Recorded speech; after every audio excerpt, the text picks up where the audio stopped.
संतोष की बात सुनकर जो 2-3 लोग आने वाले थे वह भी ठिठक गए। गांव में अफवाह आग की तरह फैल जाती है। रघु सफाई देता रहा, लेकिन संतोष ने इतना हंगामा किया कि लोग डर के मारे कोई नहीं जता। रघु का दिल टूट गया।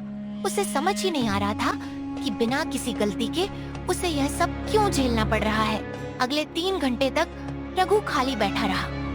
बारिश तेज होने लगी थी और संतोष दूर से खड़ा यह सब देखकर मजा ले रहा था। तभी अचानक वही गाड़ी चमचम आरती अमीर आदमी फिर से आकर रुकी, जो 2 दिन पहले आई थी। गाड़ी से वही साहब बाहर निकले, लेकिन आज उनके साथ उनकी पत्नी भी थी।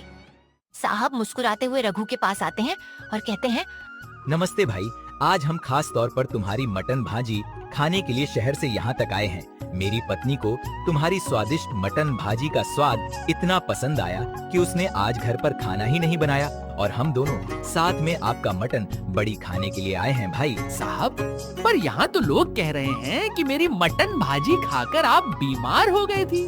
अरे कौन फैला रहा है नालायक ये झूठ? हम तो कल से और ज्यादा तरोताजा महसूस कर रहे हैं। बल्कि मैंने तो अपने ऑफिस के ग्रुप में भी तुम्हारी फोटो डाली है। देखो पीछे एक और गाड़ी आ रही है। वो सब मेरे दोस्त हैं और हमने उनको बुलाया है। वह भी मटन बड़ी खाने के लिए आ रहे हैं। साहब की बात सुनते ही संतोष का चेहरा फटा का फटा रह गया। देखते ही देखते वहाँ 2-3 गाड़ियाँ और रुक गईं। रघु ने जल्दी फुर्ती से काम शुरू किया। ताजे मक्खन और मसालों की ऐसी महक उठी कि गांव के जो लोग संतोष की बातों पर आ गए थे, वह भी अपनी भूख नहीं रोक पाए। तभी गांव का एक बुजुर्ग रघु के ठेले पर आकर बोलता है, रघु बेटा, हमें माफ करना। हम इस नालायक संतोष की बातों में आ गए थे। हमें भी एक प्लेट मटन भाजी खिलाओ। इसकी खुशबू ने तो भूख जगा दी है।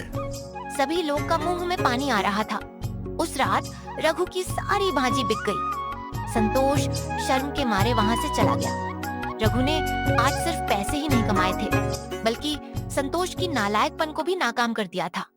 रघु की दुकान अब गांव और शहर दोनों जगह मशहूर होने लगी थी। हर शाम उसके ठेले पर बहुत भीड़ जुटने लगी थी। सुशीला भी अब घर पर रघु की मदद करने लगी थी और दोनों मिलकर और भी स्वादिष्ट मसाले तैयार करने लगे। लेकिन रघु का सपना बड़ा हो गया था और एक रात कि सुशीला छत के टपकते पानी को रोकने के लिए बर्तन रख रही थी। पूरी रात दोनों सो नहीं पाए क्योंकि बिस्तर कपड़े भीग चुका था। और तभी उस रात रघु ने एक बड़ा सा फैसला लिया। सुशीला, अब बहुत हो गया। कब तक हम दो इस टपकती छत के नीचे रात कटेगी? भगवान की कृपा से अब हमारे पास कुछ पैसे जमा हो गए हैं। मैं सोच रहा हूँ कि मटन भाजी का ठेला छोड़कर एक छोटी सी दुकान किराए पर ले लूं। दुकान पर उसके लिए तो बहुत पैसे लगेंगे और गांव के चौराहे पर दुकान मिलना भी तो मुश्किल है। कोशिश करने में क्या हर्ज है? अगर एक बार पक्की दुकान हो गई तो बारिश में भी धंधा बंद नहीं होगा और लोग आराम से बैठकर खा सकेंगे। मैं कल सुबह ही सरपंच जी से बात करूंगा। अगले दिन रघु सरपंच जी के पास गया। सरपंच जी ने रघु की मेहनत देखी थी, अच्छा कम लगा, इसलिए उन्होंने उसे चौराहे के पास एक नई दुकान किराए पर दिलाने में मदद की। रघु ने दिन रात एक करके उस दुकान की सफाई की और उसे एक छोटे से मटन भाजी ढाबे का रूप दे दिया। रघु के ढाबे का नाम रखा गया रघु मटन भाजी सेंटर। उद्घाटन के दिन रघु ने पूरे गांव को न्योता दिया सभी लोगों को।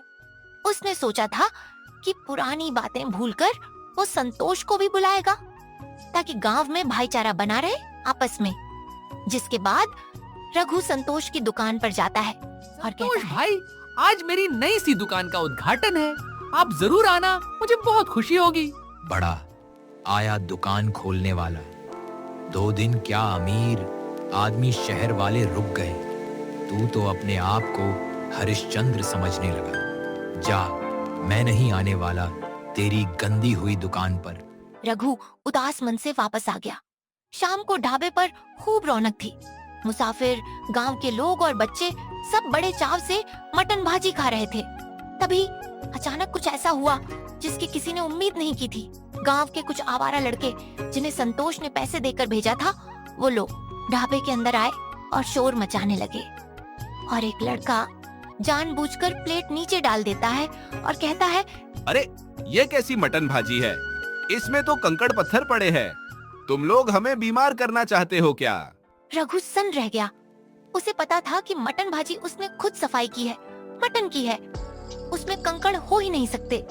लेकिन वो लड़के इस बात को लेकर दुकान का सामान बाहर फेंकने लगे, जिसके कारण दुकान का पूरा माहौल खराब हो गया। तभी भीड़ में से एक कड़क आवाज आई, रुको, ये क्या बदतमीजी है। सबने मुड़कर देखा तो वो गांव नया लड़का हेड कांस्टेबल पुनीत राघव थे। वो सादे कपड़ों में अपनी पत्नी के साथ वहाँ मटन भाजी खाने आए थे। उन्हें देखकर संतोष के भेजे हुए लड़के डर गए, जिसके बाद पुनीत राघव उन लड़कों के पास जाकर कंकड़ वाली प्लेट उठाते हैं और कहते हैं, तुम कह रहे हो इसमें कंकड़ है, हम जरा मैं भी तो देखूं। अरे ये कंकड़ तो ऊपर से डाले गए लगते हैं, क्योंकि इस कंकड़ पर मटन भाजी का मसाला भी नहीं लगा है। सच सच बताओ, तुम्हें यहाँ हंगामा करने के लिए किसने भेजा है? वो साहब, हमें तो संतोष भैया ने बोला था कि रघु की दुकान लगने नहीं चाहिए है। उन्होंने हमें पैसे भी दिए थे। यह सुनते ही वहाँ खड़े गांव के आदमी कान्हा फूंसी शुरू हो गई। सबको समझ आ गया कि रघु बेकसूर हैं। जिसके बाद पुनीत राघव ने उन लड़कों को डांट कर भगा दिया और रघु से कहने लगे, रघु भाई डरो मत, तुम्हारी ईमानदारी ही तुम्हारी सबसे बड़ी ताकत है। आज से यहाँ तुम्हें कोई परेशान नहीं करेगा। चलो अब हमारे लिए 2 प्लेट बढ़िया सी मटन भाजी लगाओ, बहुत भूख लगी है भाई। रघु की आंखों में आंसू आ गए। उसने हिम्मत से कम किया और फिर से काम शुरू किया। उस दिन के बाद गांव वालों का भरोसा रघु पर और भी ज्यादा बढ़ गया। रघु का काम अब दिन रात चौगुनी चल रही थी। दूसरी तरफ संतोष की जलन कम होने का नाम नहीं ले रही थी। उसने सोचा कि अगर रघु मटन भाजी बेचकर अमीर हो सकता है तो मैं क्यों नहीं। उसने भी अपनी दुकान के बाहर मटन भाजी का बड़ा सा बहुत बोर्ड लगा दिया। और तभी संतोष ने अपने चेले से कहा, देखो रघु, ताजा मटन और महंगा मटन डालता है, इसलिए उसे बचत कम होती है। हम क्या करेंगे? हम मंडी से सस्ती और थोड़ी बासी मटन लाएंगे और मक्खन की जगह सस्ता घी इस्तेमाल करेंगे और स्वाद के लिए तेज मिर्च डाल देंगे। किसी को पता नहीं चलेगा। संतोष ने दुकान तो शुरू कर दी, लेकिन उसका इरादा सिर्फ पैसा कमाना था, सेवा करने के लिए नहीं। शुरुआत में कुछ लोग कम दाम के लालच में संतोष के पास गए, लेकिन 2 ही दिन में असर दिखने लगा।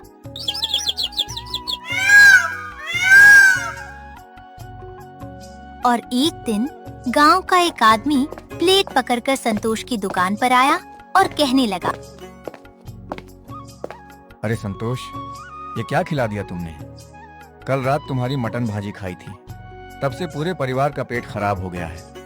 डॉक्टर के यहाँ चक्कर लगाने पड़ रहे हैं। धीरे धीरे संतोष की पोल खुलने लगी। जो लोग सस्ते के चक्कर में संतोष के यहाँ मटन भाजी खाने गए थे, उनकी बीमार पड़ गए। गांव के पंचायत में संतोष की शिकायत पहुंच गई सरपंच के पास। सरपंच जी ने संतोष पर भारी जुर्माना 4000 का लगाया गया और उसकी दुकान लालच की बहुत बड़ी सजा मिली थी।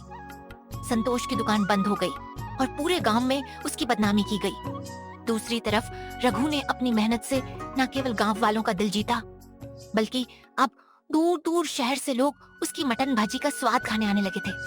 लेकिन रघु का दिल आज भी उतना ही साफ था जितना पहले दिन था। रघु का छोटा सा मटन भाजी ढाबा अब छोटा पड़ने लगा था। शहर के एक बड़े अखबार में रघु की कहानी बन गई और कहानी छपी कि कैसे एक गरीब मटन भाजी वाले ने अपनी ईमानदारी से अपनी किस्मत बदली। इस खबर के बाद शहर के एक बड़े बिजनेसमैन रघु के पास आए। रघु भाई, आपकी मटन भाजी में जो स्वाद है वो मैंने आज तक कहीं नहीं चखा ना खाया। मैं चाहता हूँ कि शहर के बड़े बड़े मुख्य हाईवे पर हम मिलकर एक बड़ा फैमिली रेस्टोरेंट खोलें। जगह और पैसा मेरा होगा और हुनर आपका। ठीक है साहब, हम तैयार हैं आपके साथ काम करने के लिए। उस दिन के बाद रघु की मेहनत सफल हो गई। और इसके बाद में दोनों हंसी खुशी में बहुत बड़े पैसा वाले बन गए। तो दोस्तों, इस कहानी से कुछ सीखने को मिलता है। ईमानदारी से जो काम करता है उसे फल मीठा जरूर। और दोस्तों, पूरी कहानी पार्ट 2 में देखने को मिलेगी। दोस्तों, रघु मटन भाजी वाला की कहानी और यह सब कहानी आगे देखने को मिलेगी। दोस्तों, अभी तक हमारी वीडियो को लाइक नहीं किया है तो वीडियो को लाइक कर दीजिए और ऐसी कहानी देखने के लिए आप लोग हमारे चैनल को सब्सक्राइब कर सकते हैं। और दोस्तों, जो इस कहानी में जो नाम यूज किए गए हैं वो एक कन्नौज के इत्र नगरी के रहने वाले हैं। अगर आप भी अपना नाम की कहानी बनवाना चाहते हैं तो आप लोग भी कमेंट बॉक्स अपना नाम लिखिए, गांव का नाम लिखिए, जिले का नाम लिखिए और हम आपके लिए एक अच्छी सी स्टोरी बनाकर आपके अगले वीडियो में बनाकर तैयार कर दूंगा।